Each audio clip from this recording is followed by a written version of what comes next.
We have one last speaker, Dr. Minkoff, who's also agreed to come here on relatively short notice, and I greatly appreciate that. Dr. Minkoff is this distinguished service professor at SUNY Downstate and chair emeritus in the Department of Obstetrics and Gynecology at Humanities Medical Center, regional chair emeritus at SUNY Downstate.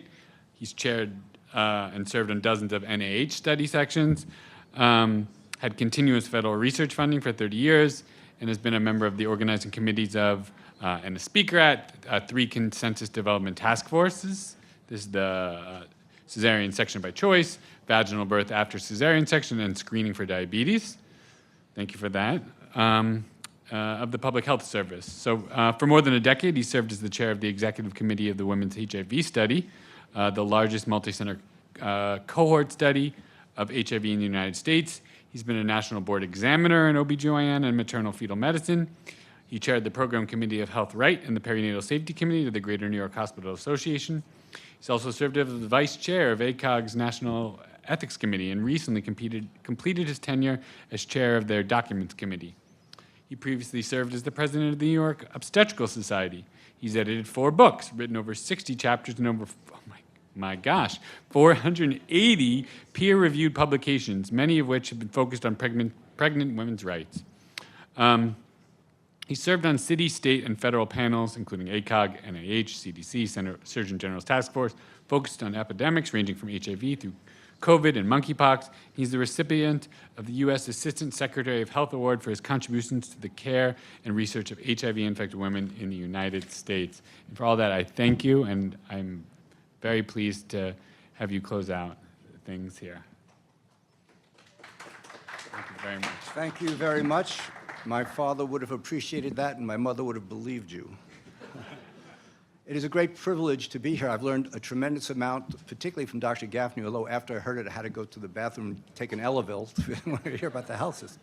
By the way, has anybody ever told you your headshot looks a lot like Timothy Chalamet? You should grow a little mustache.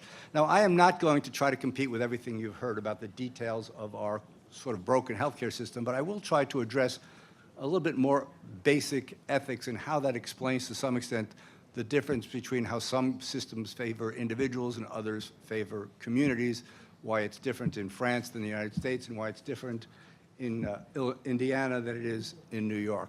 So, you know, I don't have the credentials of Dr. Miller. I do not have a PhD in philosophy. I did take some philosophy courses in college, and I was one of those people who cheated on my final by looking into the soul of the boy sitting next to me. But I've always had a dilettante's interest in ethics, and when I became a young faculty member and I had to interview people who wanted to be an obstetrician, and I got bored asking the standard questions, I would always say to them, what's ethics? And after hearing generation after generation of medical students sort of fumble through this, I finally was reminded of a movie from the 1950s called Les Amours, which is a French movie. Louis Malle was the director, Jean Moreau was the star. And it was a story of a woman who was in a loveless marriage, and this being a French movie, she was also having a loveless affair and was in despair of ever finding passion again. And in a very happy ending, she had a passionate affair with the pool boy. Now, if this was shown in 2025, it would be an after-school special, no nudity, no bad words. But in those days, it was risque. And there was a movie theater owner outside of Cleveland called Nico Jacob Ellis who decided he was going to show this movie. And he notified the police because it was risque, and he was concerned. The police came, watched the movie, and they arrested him. And they fined him something like $10. And he said, wait a minute, this is America. I'm an American, I'm suing. And he sued and went all the way up to the Supreme Court. And he said, this is not pornography, and the people in Ohio said it is. And the Supreme Court said, you know what, Nico, you're right. This is not pornography, you are exonerated, you win the case. But the Supreme Court justices could not agree on how to word their findings. And we don't remember this case other than the wording of Potter Stewart, who said, if you ask me to define pornography, I cannot do it, but I know it when I see it. And I think that's what most medical students think ethics are. If they are told about a case, they can't explain why they know the right thing to do, they just know the right thing to do. All I want to get across you today in the short period of time I have is convince you that is not what ethics is. That tug you have in your gut is just a tug towards motivated reasoning, implicit bias, and some societal arrogance. So we need to start to take advantage of what Viktor Frankl calls that magical space. He said, between stimulus and response, there is a space. And in that space is our power to choose. And in that choice lies our freedom and growth. So when you come up against an ethical problem, you need to take advantage of that space, pause, and think, what is tugging me in that direction? Is it just something society has told me, my macro society, the US? Is it my micro society, Fox News, MSNBC? Or is it something else? Now, I'm probably going to only get a chance to talk about bioethics. We'll put reproductive ethics on hold because the last thing you want to be is a last speaker who goes over time, so I promise you I will end within my half hour. Now, let's see. So, first of all, how do I advance this thing? This little dot is not moving anything. Is there a button here? Ah, perfect. There we go. So, my learning objective comes from Alvin Toffler, who wrote Future Shock. The illiterate of the 21st century will not be those who cannot read and write, but those who cannot learn, unlearn, and relearn. So the goal today is to unlearn everything you think about when you're asked to go do an ethics consult and to think about a patient. Don't just jump to a conclusion because it feels like the right thing to do. Now, you might think that when we as physicians go to take care of a patient, we are armed with facts, and it's the facts that drive our decision. So that this is the first thing. But in reality, given the same set of facts, people are going to come up with very different answers. So there are beliefs, your morality, that is going to inform what you do. So for example, we once did a study where we gave people the same set of facts. So it wasn't just, do you think you should do a cesarean section or not, and you figured out the likelihood of bad outcomes. So we asked on a scale of -5 to +5, what's the strength of your recommendation? Given a cesarean section where there's an 80% chance if the baby's delivered at this early age, it's going to die, and if it lives, there's an 80% chance it's going to have a profound compromise. So if it's only the facts, you'd expect to see a box and whiskers curve like this. People pretty much would agree. We're all on the same page. We know the same set of facts. We all are going to give about the same recommendation. But when we actually gave this question to doctors, this was the box and whisper curve. They have the same set of facts, but what you are advised to do depends on who walks into your room, not on the facts. And when we look further into this, it was on their moral beliefs about sanctity and divinity and other things. So it's sort of, I guess, a little bit disconcerting that you are going to get different advice depending on who happens to be on call that day and can be driven in a very different direction. So it's not the facts, it's beliefs. And in my field, it's the beliefs to a large extent about morality. But first of all, what is morality? What's the difference between ethics and morality? Ethics is sort of morality within some organizational structure. So for example, let me illustrate this. Imagine my personal morality is an eye for an eye and a tooth for tooth. And if I'm ever on a jury and I'm convinced that someone killed someone else, I would have no compunction about voting for the death penalty. But today I'm doing my shift in the ED. I'm in the back on a break, smoking a cigarette, and I notice across the way, across the parking lot, a woman is walking by and a mugger grabs her purse. And they're struggling, he pulls out a gun, shoots her in the head, and right in front of my vision, he kills her. The cops nearby shoots the mugger, and the mugger is now brought into the ED. Do I do moral triage and say, no, I'm not helping this guy, and that woman over there was mean to her child, she gets no pain relief while I sew up her leg? No. We all know what medical ethics are. You're going to do your job. You're going to sew this guy up. You're going to send him off to the hospital. He's going to rehab. He's going to be better. He's going to go to prison. Then he'll go to trial. Then you'll be called to the jury. And then and only then can you kill him, not in the ED. So that's the difference between you will have a difference between your morality and your ethics. I once remember listening to an interview with one of the Supreme Court justices, and forgive me for not remembering which one it was, and the interviewer said, do you believe that the Supreme Court that you should be apolitical? He said, absolutely, there's no role for politics in the Supreme Court. And then they said, do you vote in every election? He said, absolutely, I vote in every election. And that's the difference between your personal morality and your professional ethics. As a citizen of the country, he votes, but as a professional Supreme Court justice, it's not a big profession, you don't do that sort of thing. The other thing to remember is, what is this essential difference between an ethical person and a moral person? An ethical person knows you shouldn't rob a bank. A moral person doesn't rob a bank. It's much easier to know the rules than to live by the rules. I might have read a lot about ethics and perhaps know more ethics than some people here, but I guarantee you I am no more moral than anybody else in this room. And that's an important distinction to understand. And ethicists are not necessarily moral people. Don't believe everything they tell you or even what you feel yourself. There have been studies that showed that among philosophy books not returned to the library, ethics books are the most common. Ethicists are more likely to say you shouldn't eat meat, but they're no more likely to be vegetarian. They're no more likely to return a questionnaire if money will be given to a charity, even though they say you should give to charity. So these are just people who know rules, not necessarily better than you or I at living by those rules. And here are just some headlines about ethicists who got in trouble for doing unethical things. I think we're aware of that.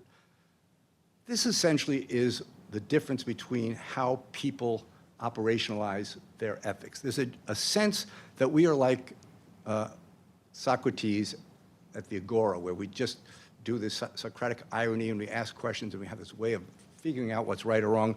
We reason our way to morality. That's not what really happens. What really happens is you have this gut sense, and then you rationalize it. And there are lots of tools for ethicists in their toolbox. They can use principle-based ethics, virtue ethics, communist ethics, feminist ethics, narrative ethics, whatever you want. You'll find something to justify what you wanted to do anyway. And where does this gut feeling come from?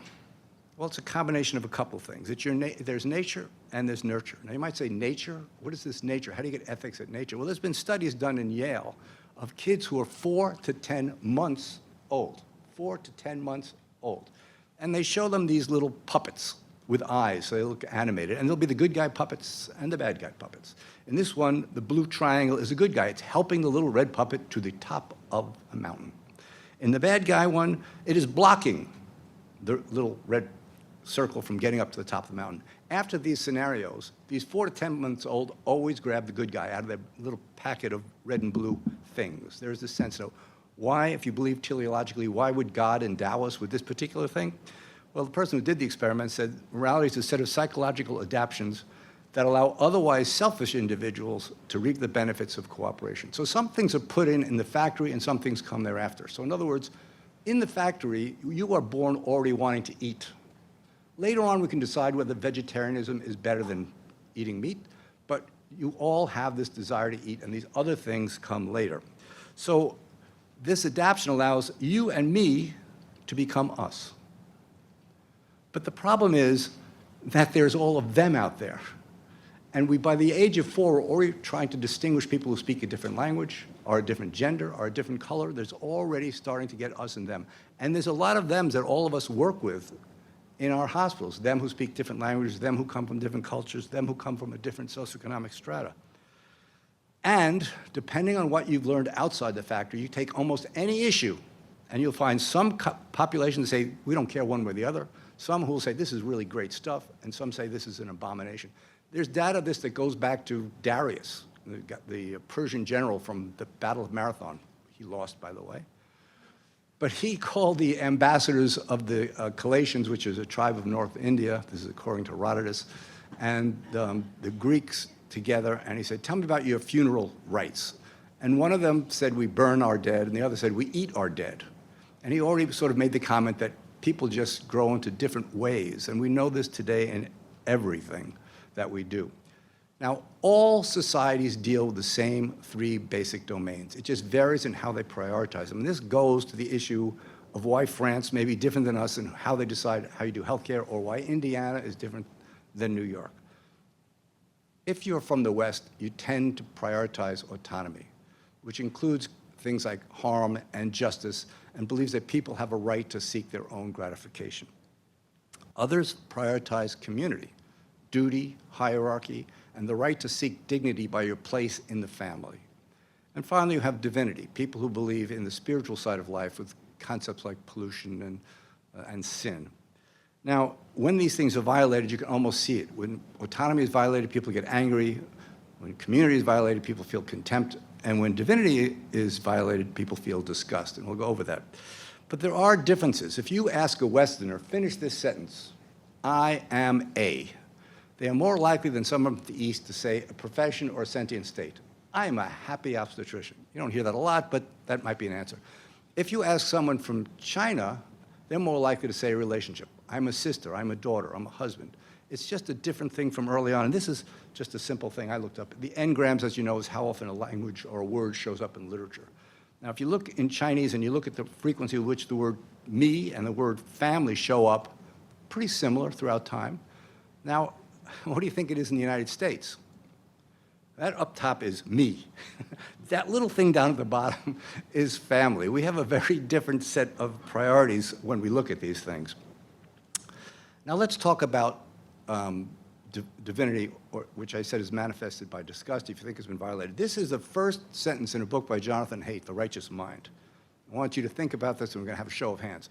A family's dog was killed by a car in front of their house. They heard that dog meat was delicious, so they cut up the dog's body and cooked it and ate it for dinner. Nobody saw them do this. How many people think this is immoral? Some people. How many people think it's not immoral? Now, most people in Western cultures would say it's disgusting, but it's not immoral, because immoral means someone is harmed. And there's no one harmed here. The dog is already dead. There's no harm to anybody. So I can be disgusted, but still distinguish that from morality, because divinity is not my strong suit. It's autonomy. Now, here's this second one, which I'm just throwing for the fun of it.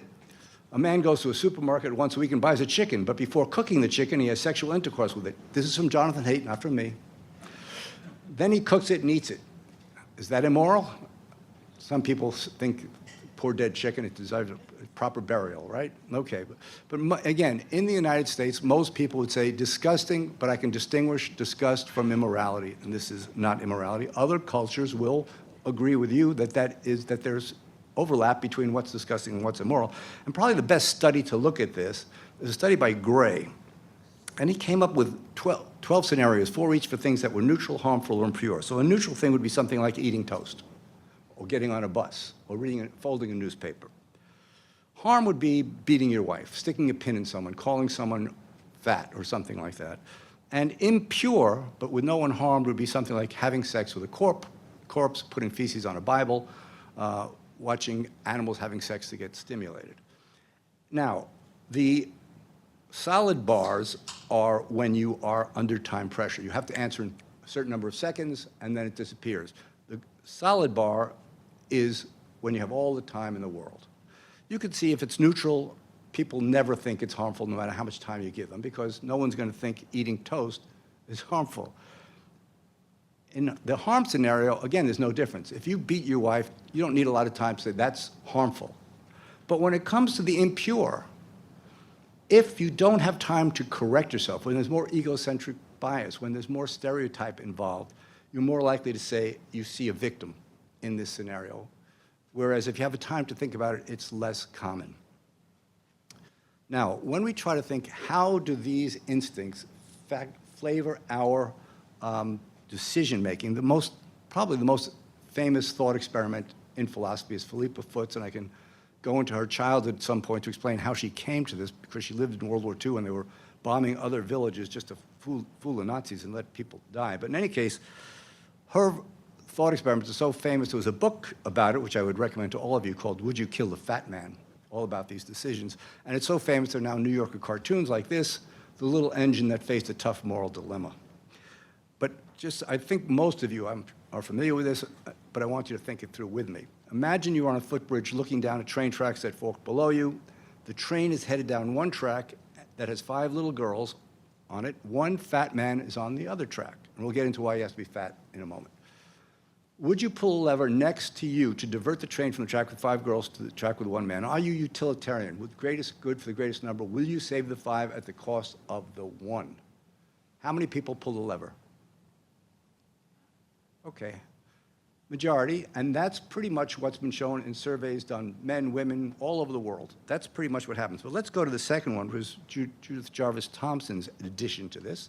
Whoops, it's going backwards. So, all right. Now imagine the fat man is standing next to you. They're no longer down there. They're standing next to you, and the only way to stop the train and save the 5 girls would be to throw the man right in front of the train as it's coming. Now, you couldn't just jump off and sacrifice yourself. You're too skinny. You need the fat man to do this. How many people push the fat man? A couple. I'd like someone who pulled the lever but didn't push the fat man to raise their hand. Okay, so we'll use you. Why? What's the difference for you? You both scenarios, the fat man's dead and the 5 girls are alive. I think, touching? I need to imply, I see value of both utilitarian and kind of deontological perspective. It's the same. Together. They're the same. In both cases, you save. Deontology is Kant saying there's certain things are by themselves, they're right or they're wrong. Kant was a little bit crazy. He was somewhere far on the spectrum. He would say, you never tell a lie, and people would say to him, you mean to tell me if your best friend is being chased by a killer and runs into your house and the killer shows up at the door and says, is that guy here, you're going to tell him the truth? He said, well, I wouldn't tell a lie. I would tell the truth that's not helpful. I'd say, well, he's not in the attic because he's in the basement, but whatever. But in any case, he would clearly say that you never push a man or you pull a lever, but that's different. The first one, you were utilitarian. This one, you're not as much at ease at being utilitarian. So why? Is it the idea of actually touching someone and pushing them to their fate as opposed to pulling a lever? Yeah, most people say that, but let me try to convince you that's not the case. Imagine now that instead of being on that bridge, you are on a mountain 5 miles away. And through your binoculars, you can see what's happening. You can see the fat man on the transom. Next to you is that switch from scenario 1. But now it doesn't move the track. It opens a trap door under the fat man. So he'll fall in front of the train. But you're 5 miles from touching him. Do you feel better now? No, but we can discuss okay. those. Yeah. Okay, but I think what, it is confusing, but what a lot of people say the difference between the first one and the second one is something that Thomas Aquinas called the doctrine of double effect. That in the first scenario, you were moving a track. You had no intention of killing that fat man. If he wasn't there, it would have worked just as well. He's collateral damage, too bad. Didn't mean to do it. In the second one, you are using him to save that. It would not work if you open a trapdoor and there's no one over it. It's not going to save anybody. So you're choosing to use a person as a means to an end, and of course Kant said no person should ever do that. So now here's an interesting one. If we look at the footbridge, that's the second one, and you ask people in their native language or in a foreign language, would you push? If you ask them in the native language, they don't do it. But if you ask them in a foreign language, they do that. Now, why is that? Now, this goes back to something Mandela said, that if you talk to a man in a language he understands, that goes to his head. If you talk to him in his native language, that goes to his heart. Now, that sounds sweet and poetic, but is there anything to it? Well, in fact, science being science, people have done this experiment in flow MRIs. They've asked people, while in a flow MRI, let me ask you about pulling a switch on a train track. Now, there are parts of your brain that light up when your emotional center is invoked, and there are parts of your brain that light up when your logical center is invoked. And what they found out was, if you give someone this thought experiment while they're in the flow MRI, if you light up the emotional center, you're not killing anybody. If you light up the logical center, you are. Public health officials are more likely to pull the switch and kill the people. MDs are less likely. I personally think it's because we're better people, but it could just be that they're A, at a distance, and B, I don't think you attract people with that belief, but over time you're doing these sort of thought experiments in your head, as you're sort of alluding to even in the panel discussion, do you try to save the most? There's a famous saying from, actually, I forgot, Sister Krauss, who said, no margin, no mission. You've got to save your hospital to save people, and sometimes that leads to decisions that I'm sure Dr. Miller does not enjoy making. Okay. Now, if I could just turn for a moment, I'm going to finish on time, but I will touch for just a moment on reproductive ethics, since it is of some moment right now. Simple-minded obstetricians do tend to default to principle-based ethics, and our issues here are that the obstetrician has both beneficence and autonomy-based obligations to the mom. And both the mom and the obstetrician have beneficence-based obligations to the fetus. Now, in all these competing obligations, how do you decide what to do? Well, as a general rule, autonomy rules the roost. It's the animal form of principle-based ethics. Ethics needs principles, and respect for autonomy should be first among equals. And that's pretty much how it works, but it's not static. This belief in the importance of autonomy has become a belief more powerfully more recently. Again, engrams, you can see that autonomy has become a much more it has taken much greater precedence in ethical discussions around the fetus. Now, when we talk about autonomy, though, it's important to recognize there are two types of autonomy, the right to refuse and the right to demand. The right to refuse is almost completely unimpeded. You want to operate on me because I have a bullet in my head, I still can say no. On the other hand, I can't demand. I can't say, okay, you're taking out of my appendix. I've always worried about my right kidney. Take that out too. Because the right to refuse includes both the patient, but you also. You have a right for conscious refusal if you think it's the wrong thing to do. Now, when I ask audiences who has the greatest right, fetus, newborn, or pregnant mother, it's interesting. Almost nobody says the fetus. Almost all say the pregnant woman, and this is just a converse, so we'll skip that. But it doesn't play out. How many of you have heard of Schrodinger's cat? Okay, Schrodinger's cat, just for those who don't know it, was something that was Schrodinger was trying to debunk the Copenhagen theory of superposition of quantum elements like an ion or a proton, saying they lived in various ways until they are acted upon by somebody or seen by somebody. They're in two things at the same time. He said, that's ridiculous. Imagine a cat in a box, and in that box is a little piece of radiation that may or may not release an atom at any given time, and if it does, it goes to a Geiger counter, which releases cyanide, and the cat's dead. So at any given moment, are you telling me the cat's alive and dead? Most people don't remember this other than for a few memes, such as wanted, dead, and alive, Schrodinger's cat, or Schrodinger's cat walks into a bar and doesn't. But the question then becomes, what is the fetus two things at the same time? And this is my own thought experiment. Imagine that you have a fetus at 23 weeks, which means it's going to be really bad off if it's born. In this day and age, it'll probably live, but it's going to be harmed. And it has a lesion that causes permanent paraplegia. The mother says to you after you tell her this, she cannot go on being pregnant. Would you agree to getting her a termination of pregnancy? If you don't do it, you'd send her to someone who does. How many people would do that? A lot of people. Now, but she then, gosh, I'm losing track of my buttons here. However, she says she no longer wants to be pregnant, but she doesn't want the fetus to die. She just wants an induction. And you say, whoa, whoa, whoa. Now the fetus is not only going to be paraplegic for its entire life, it's also going to be severely neurologically impaired because I've delivered it early. How many people who said they would abort it would now deliver it early, as per her request? Nobody. So the question is, what is this thing inside that you're willing to kill but not willing to harm?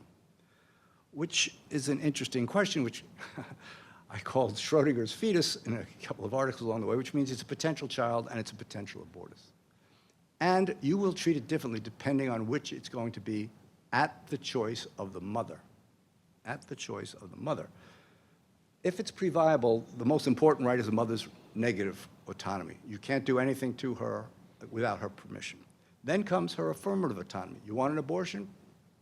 You're right.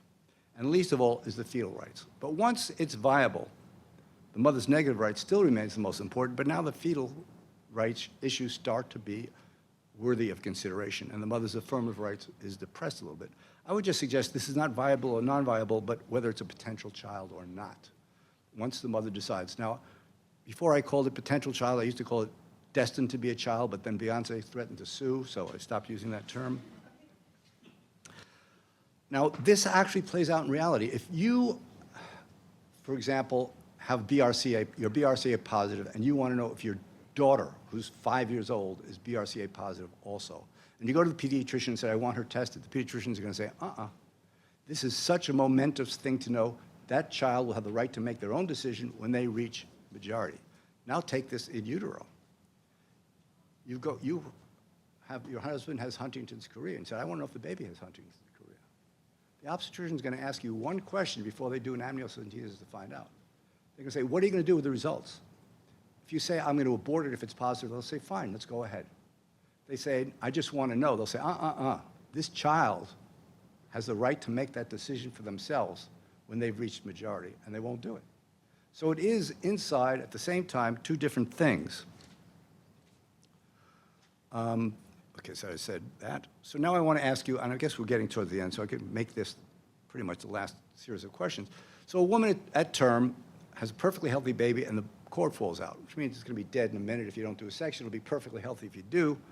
She refuses a cesarean section for seemingly trivial reasons. The judge happens to be standing nearby and says he will grant you a court order to perform a cesarean section if you want one. How many people would do the cesarean section to save the baby? Half, maybe. Okay, now, I will say I've done this in front of a lot large audiences, and usually the majority of people say they would, although they feel disquiet about it. Anyway, imagine that the mother the next day says, well, thank you for doing that. I was not thinking clearly. I'm glad you did that. And just then the pediatrician runs in and said, oh my God, I just found out that your baby is going to be dead within 2 hours because it doesn't receive a marrow transplant. By the way, this is a thought experiment. It's not real. The mother refuses for seemingly trivial reasons. The same judge is there, says, you know, I'm getting tired of you asking me questions. Do what you want. Do you tie her down and take the marrow? How many people tie her down and take the marrow? Only one. So my question is for all of you people who changed. In the first case, you're willing to do a more invasive procedure for somebody most people say has less rights. And in the second case, you're not willing to do a less invasive procedure for someone you just said has more rights. What's going on? I mean, why? And in that, I don't know if I flashed it by quickly, but we said dead men have very few rights. And yet, in the first case, you're willing to operate to save that baby. But would you take a kidney from a dead man who said, I do not want my organs donated to save his child? Most of you probably would have said no, because that's sacrosanct. Somehow we're more ready to violate a living woman's right than a dead man's right, which is an issue we need to discuss. So, all right, I promised 30 minutes, and it's now 29 minutes. So what drives behaviors if not rights? And I just have to end with this because it's fun for me. Probably the most famous thought experiment recently is Peter Singer, and he tells this story. Imagine a woman is walking by a shallow pool, 6 inches of water, and they see a little baby there, and he's, help, I'm drowning. And she realizes she just has to walk into the water, pull the kid out, all's well. But she looks down and she suddenly says, oh my God, I'm wearing my Manalo Blahniks. Those are my favorite shoes. They cost $1,185, and she just walks away. Now, I would imagine that almost everybody in this room will say, that's not good moral behavior. Yet what Peter Singer says is that that $1,185 could have saved 6 children in an undeveloped country. And those children are worth just as much as that child in the pool. So that your willingness to buy those shoes was just as morally reprehensible to him as not going in the pool in the first place. You could save lives, you chose not to. Now, I notice most people in the room are wearing shoes, myself included. So clearly this is hard to look at, and probably I will end with, well, there's always a good meme, right? Every time you buy anything fun, Peter Singer lets another child drown in a pond. But I will end with this that just shows the difference between abstract and reality. And for an obstetrician, this difference between at a distance of proximity is important, because it's easy to say here that I would let a baby die rather than violate a mother's right. But if you're standing at the bedside, which I have in my life, and you're hearing that heartbeat disappear, it's a very different sense of what's right and wrong at that moment.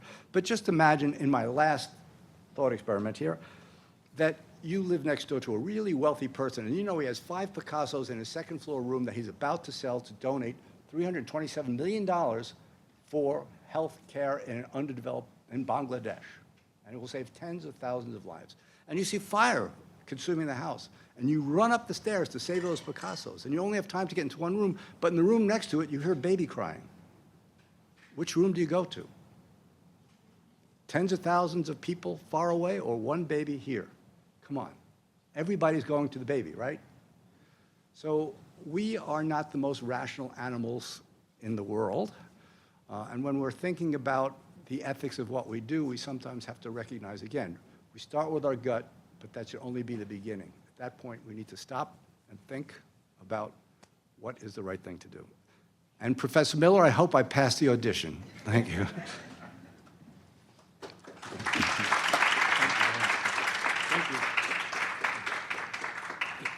Thank you very much. I think the implication is that the best healthcare administrators are the ones that are the most willing, and not only most willing, but most excited. They're the shoeless and most willing to pull that lever. I think they're excited to pull the lever. Thank you very much. I know we're running over, so I'll just be very brief, but I want to just kind of thank everyone who came, and I want to thank all of our presenters.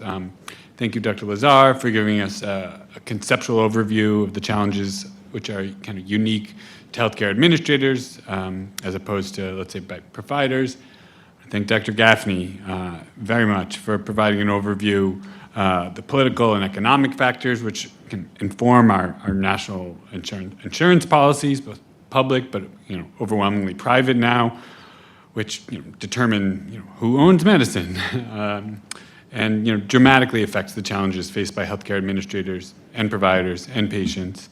I want to thank Mr. Tanis very much. Your extremely personal, at times heartbreaking experience, kind of existential terror followed by complex bureaucratic drama at the hands of the insurance industry.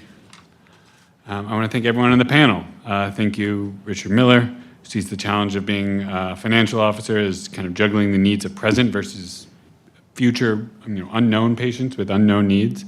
I thank Dr. Nakashbandi, who sees the problem, who touched briefly, we could talk an hour on this, but with the problem of kind of performance-based reimbursement at safety net hospitals, where the kind of social determinants of those patients are going to affect our ability to meet those minimum healthcare requirements. Thank you, Stacy Wright, who talked about the moral distress faced by patients, families, and advocates in the face of financial and bureaucratic burdens, and Heather Butts, who noted how kind of the specific goals of healthcare ideals can depend, quite fundamentally on the real-world healthcare factors that we choose to look at, and noted the benefits of studying those factors in a kind of real-world environment. I want to learn more about this Clementine project. And last but not least, thank you very much for Dr. Minkoff for giving us a kind of a broader discussion of medical ethics as something which should extend beyond our basic intuitions. Right? Yeah, I think implying, right, the best healthcare administrators, they have to pull that lever. They have to do it. They have to be unafraid to. It was a tough last position, but you kept it lively. We'll talk utilitarian ethics. I'll just say, this is a difficult topic.